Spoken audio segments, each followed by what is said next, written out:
Salut, bienvenue sur Picomath. Dans cette vidéo, je vais te donner deux méthodes pour comparer deux nombres ou deux expressions. C'est quelque chose que tu vas rencontrer très fréquemment dans les exercices de mathématiques, dans les problèmes. On va te demander de montrer par exemple que quelque chose est plus petit que autre chose. Par exemple, dans tout ce qui est étude de fonction, dans tout ce qui est variation de fonction, dans tout ce qui est variation de suite, pour savoir si une suite est croissante, décroissante, etc. Donc en fait, tu vas le rencontrer très fréquemment. Ici, dans les exemples que j'ai choisis, en fait, on va faire ça avec des nombres tout bêtes. Je veux juste que tu comprennes le principe pour pouvoir l'utiliser après. Donc si tu es en classe de seconde générale ou technologique, je t'invite à regarder sous cette vidéo. Il y a peut-être des liens qui pourraient t'intéresser. On commence par le premier. Il faut comparer un tiers et un quart. C'est vraiment l'exemple tout bête. Tu vas me dire, oui, on pourrait prendre des valeurs rapprochées, mais moi, ce que je veux, c'est te montrer la méthode. Donc, si on veut comparer deux nombres, comment est-ce qu'on peut faire? Alors, par exemple, j'ai le nombre 7. Voilà, sur cet axe, je l'ai placé là, et le nombre 8 qui est là. Qu'est-ce que je peux faire pour les comparer? Je pourrais, par exemple, faire le calcul 8 moins 7. 8 moins 7, ça donne 1. C'est un nombre positif. Donc, en fait, pour comparer deux nombres, on peut utiliser la soustraction. Si 8 moins 7 est positif, ça veut dire que 8 est plus grand que 7. Voilà une façon de comparer deux nombres. Donc ici, c'est des nombres parce que c'est plus facile que des expressions. Donc voilà, on va commencer par ça. On va simplement faire un tiers moins un quart. Un tiers moins un quart, c'est des fractions. On va mettre au même dénominateur. Ici, le dénominateur, ça va être 3 fois 4. C'est pas la peine de faire le calcul, parce que après... Bien souvent, dans les exercices, tu ne vas pas avoir des nombres tout bêtes, tu vas avoir des x dedans. Donc, c'est pour ça que je laisse le dénominateur comme ça. Au numérateur, je vais avoir 4 moins 3. Voilà. Ce qui me donne un tiers moins un quart est égal à 4 moins 3. 1 sur 3 fois 4. Nous avons ici un nombre qui est positif. 1, c'est positif. Et 3 fois 4, c'est 12, c'est positif également. On n'a pas de souci. Donc là, je viens de prouver que 1 tiers moins un quart est positif. Si 1 tiers moins un quart est positif, ici j'ai une inéquation, je peux rajouter, j'ai une inégalité, je peux ajouter un quart de chaque côté, ça va me donner 1 tiers est supérieur à 1 quart.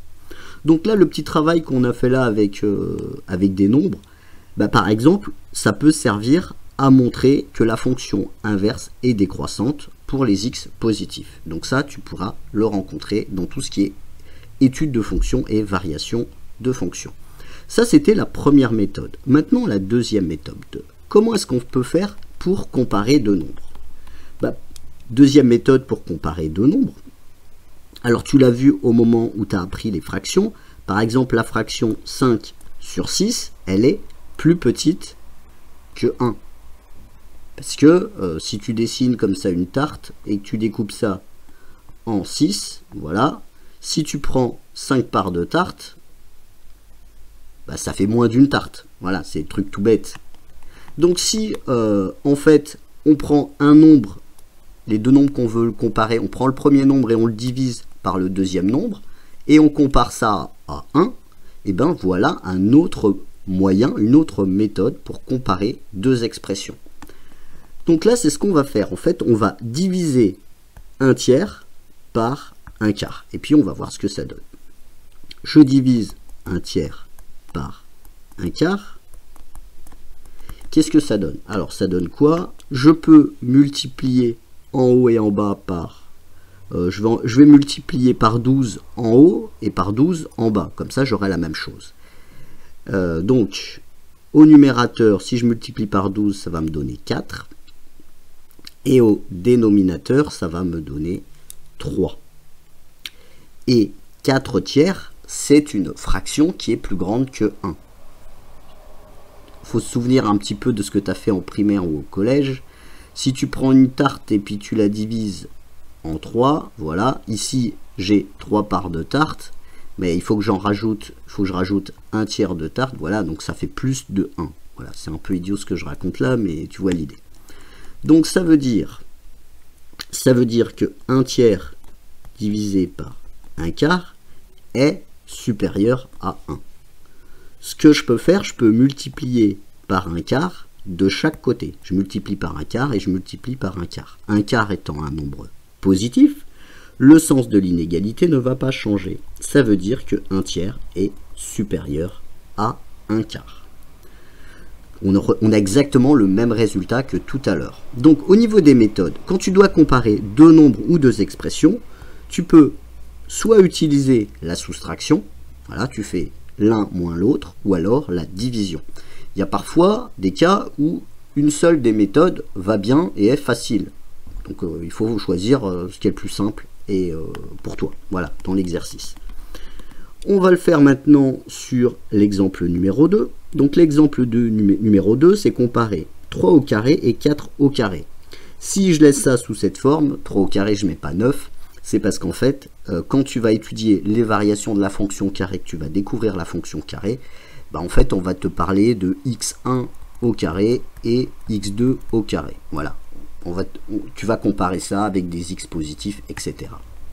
Si tu t'intéresses aux fonctions, n'oublie pas de regarder sous cette vidéo, il y a des exemples où on étudie les variations pour les fonctions pour savoir si elles sont croissantes, décroissantes, etc. Donc qu'est-ce qu'on va utiliser comme méthode? Ben, on va utiliser comme tout à l'heure en fait la soustraction dans un premier temps. Tu verras qu'on peut parfois utiliser les deux. Hein. Après c'est un petit peu au choix. Des fois on est un peu coincé, donc il n'y a qu'une méthode. Donc on va comparer 3 au carré et 4 au carré. 3 au carré moins 4 au carré, ben, c'est un carré moins un carré.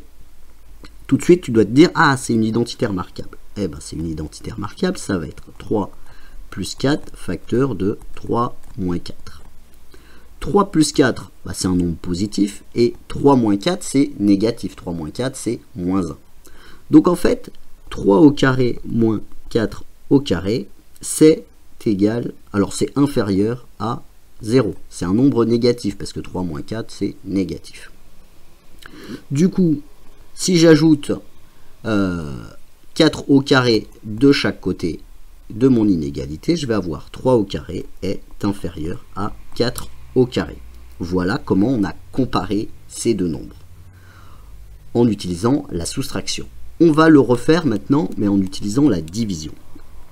Alors, on va faire 3 au carré divisé par 4 au carré. Tu peux te demander, est-ce que ça a une importance si je mets 3 au carré divisé par 4 au carré ou si j'utilise 4 au carré divisé par 3 au carré? Ça n'a aucune espèce d'importance. En fait, ça changera juste la fin du truc et bah tiens, on va faire les deux. Allez, on va faire les deux, comme ça tu verras que ça change rien, on obtient le même résultat évidemment. Ça veut dire le truc, si un nombre est plus petit, il est plus petit, s'il est plus grand, il est plus grand. Donc on va faire ça en parallèle. Ouais, on va faire ça comme ça. Alors moi, ce que je voudrais savoir, c'est... je voudrais comparer ça à 1. Alors qu'est-ce que ça me donne? Eh ben, je peux dire que 3 au carré sur 4 au carré, c'est comme 3 quarts au carré. Voilà, c'est simplement les règles sur les puissances. Bon, rien d'extraordinaire.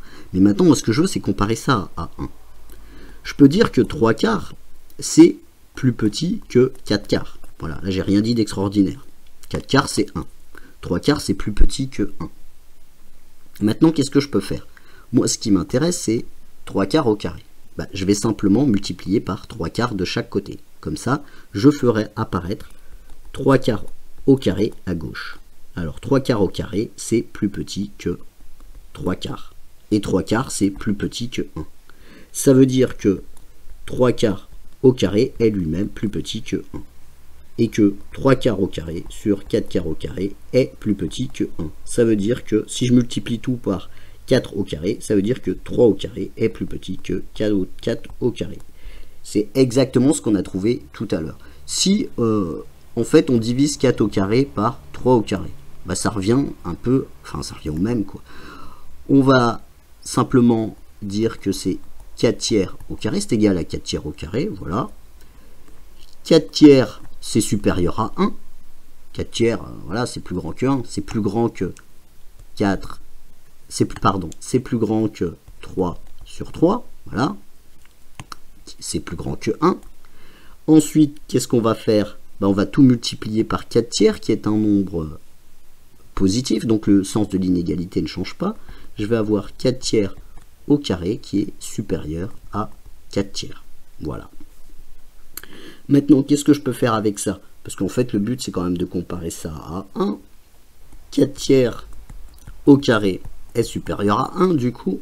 Parce qu'il est, s'il est plus grand que 4 tiers, qui lui-même est plus grand que 1, ça veut dire que 4 tiers au carré est supérieur à 1. Ça veut dire que 4 au carré sur 3 au carré est supérieur à 1. Ça veut dire que 4 au carré est supérieur à 3 au carré. On a bien la même chose. Voilà. Ces deux inégalités-là, c'est bien les mêmes. On va terminer sur la comparaison de racine de 3 et racine de 4. Donc ce qu'on fait là, c'est bien évidemment utile pour les fonctions de référence. La fonction inverse, la fonction carré et la fonction racine carrée.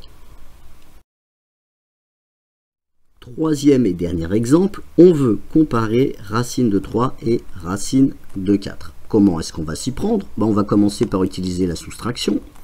Racine de 3 moins racine de 4, ce qui va nous donner, qu'est-ce qu'on fait? Quand on a des racines carrées, ce qu'on utilise, c'est la forme conjuguée. La forme conjuguée, en fait, c'est la forme conjuguée de racine de 3 moins racine de 4, ça va être racine de 3 plus racine de 4. Ici, si tu as un moins, tu mets un plus. Si tu as un plus, tu mets un moins. Voilà. Et puis, tu vas comprendre pourquoi est-ce qu'on fait ça. Donc, racine de 3 moins racine de 4, en fait, il est divisé par 1. Nous, ce qu'on fait, on multiplie par l'expression conjuguée au numérateur et au dénominateur. Voilà, pour avoir la même chose. Donc ici, on va avoir au dénominateur 1 fois racine de 3 plus racine de 4. Tu te dis, là, on est en train de rajouter des choses, ça va embrouiller les choses. Ce qui nous intéresse, c'est le signe de la différence. C'est le signe de racine de 3 moins racine de 4. On se fiche complètement d'autre chose. Voilà. On s'en fiche de sa valeur réelle. Ce qu'on veut, nous, c'est le signe. Est-ce que c'est positif, négatif? Voilà. C'est tout ce qui nous intéresse. Et puis, tu remarqueras que racine de 3 plus racine de 4, c'est positif. C'est un nombre exclusivement positif. Donc, en fait, ça ne va pas vraiment nous gêner. Maintenant, ici, au numérateur, qu'est-ce que tu as? En fait, tu as une identité remarquable. Tu as A moins B, facteur de A plus B. Voilà pourquoi on utilise l'expression conjuguée. C'est parce qu'en fait, on se retrouve avec une identité remarquable, et puis, comme tu sais, A moins B facteur de A plus B, c'est égal à A au carré moins B au carré. Et là, c'est super intéressant d'avoir le carré, parce que comme ça, les racines vont s'en aller. On va avoir au numérateur racine de 3 au carré, moins racine de 4 au carré. Et les racines vont s'en aller. Au dénominateur, on a 1 fois racine de 3 plus racine de 4. Donc ça va être racine de 3 plus racine de 4.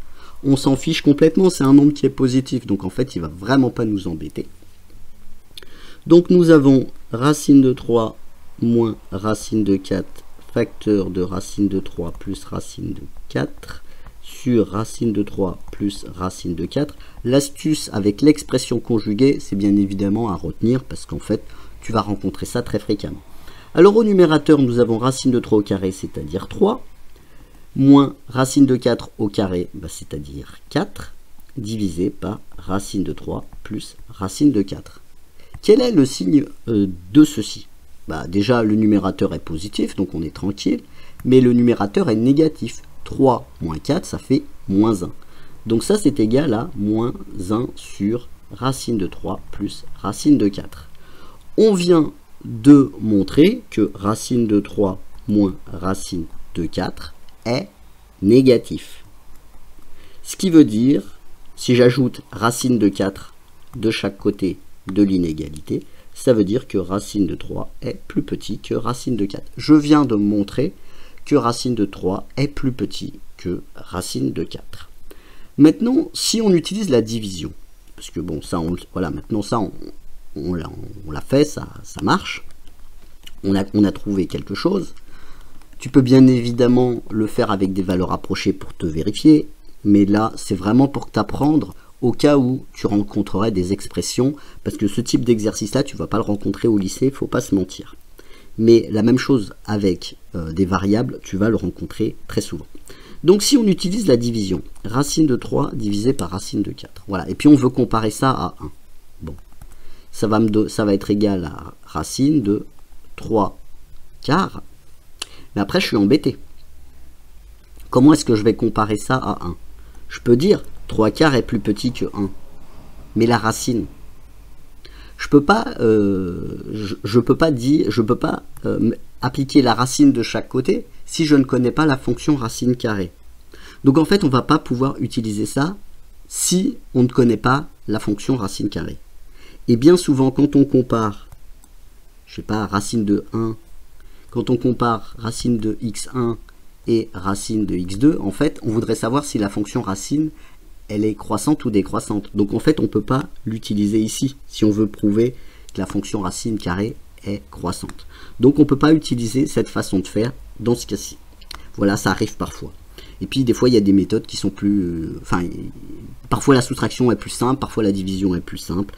Voilà, c'est tout pour cette vidéo. Je te dis à bientôt sur Picomat. N'oublie pas, je suis en train de faire les programmes 2 secondes. Ça a déjà commencé, donc je t'invite à regarder sous cette vidéo. Et puis sinon, je te dis à bientôt sur Picomat.